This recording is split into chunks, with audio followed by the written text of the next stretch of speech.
এই শপথ কার্যক্রম যদি তারা না করায় আমি গিয়ে আমার চেয়ারে বসতে পারি, 2 মিনিটও লাগবে না।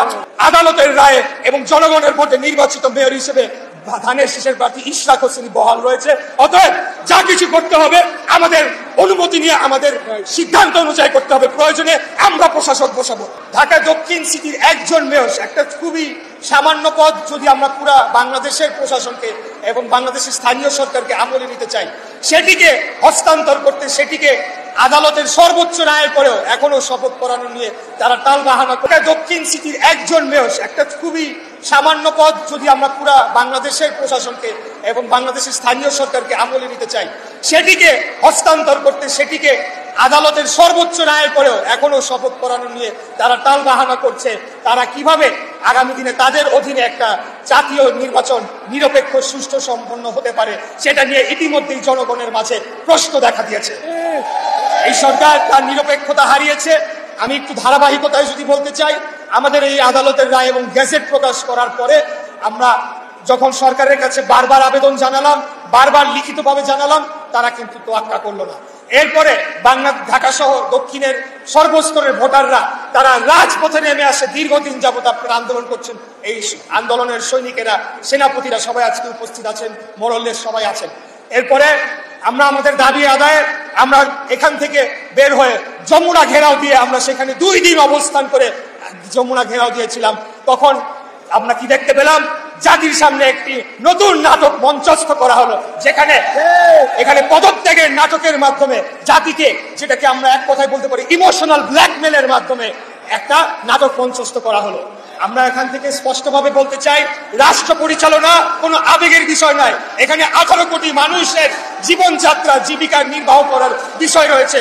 অতএব আবেগ দিয়ে এই রাষ্ট্র পরিচালনা যখন মন চায় নিলাম, যখন আমি একটু বেজার হলাম তখন আমি পদত্যাগ করে চলে গেলাম।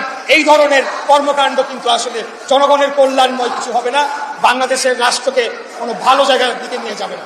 তাই আমরা বলতে চাই, আজকে পর্যন্ত আমাদের দল বর্তমান অন্তর্বর্তীকালীন সরকারের মাননীয় প্রধান উপদেষ্টা ডক্টর মোহাম্মদ ইউনূস সাহেবের প্রতি পূর্ণাঙ্গ আস্থা রেখেছে বিধায় গতকাল আমার দলের পক্ষ থেকে একটি প্রতিনিধি দল বৈঠক করে এসেছে এবং সেই বৈঠকে আমাদের বাংলাদেশ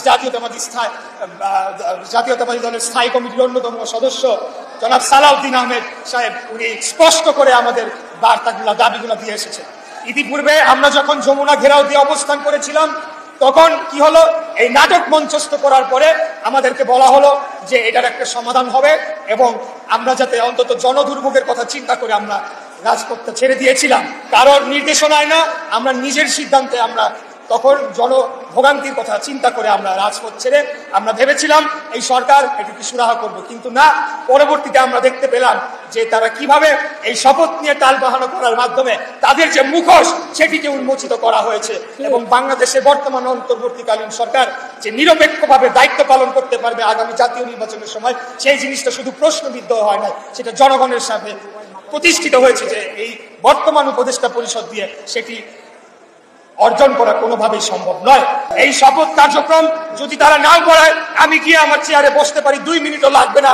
ঢাকা শহরের জনগণ বারে বারে আমাকে আহ্বান জানিয়েছে, কেন আমি শহীদ মিনারে গিয়ে ঢাকাবাসীকে সাথে নিয়ে শপথ করে দায়িত্ব পালন বা দায়িত্ব গ্রহণ আমি নিজেই কেন নিয়ে নিচ্ছি না। তখন আমরা বলেছি, যেহেতু আমরা একটা নিয়মতান্ত্রিক রাজনৈতিক দল, আমাদের দলের পক্ষ থেকেও আমাদের নেতা বিশেষ করে জনাব সালাউদ্দিন আহমেদ বারবার বিভিন্ন পর্যায়ে যোগাযোগ করেছে।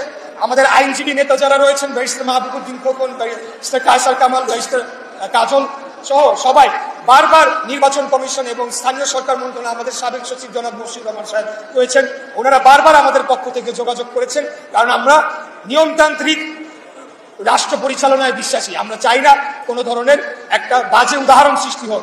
কিন্তু এই সরকারকে এখন বাধ্য হয়ে বলতে হচ্ছে, আপনারা যদি অবিলম্বে শপথ গ্রহণের অনুষ্ঠানের ব্যবস্থা না করেন, তাহলে ঢাকা শহরের দক্ষিণের ভোটারদেরকে সাথে নিয়ে আমি নিজেই শপথ করে আমি আমার চেয়ার গ্রহণ করবো।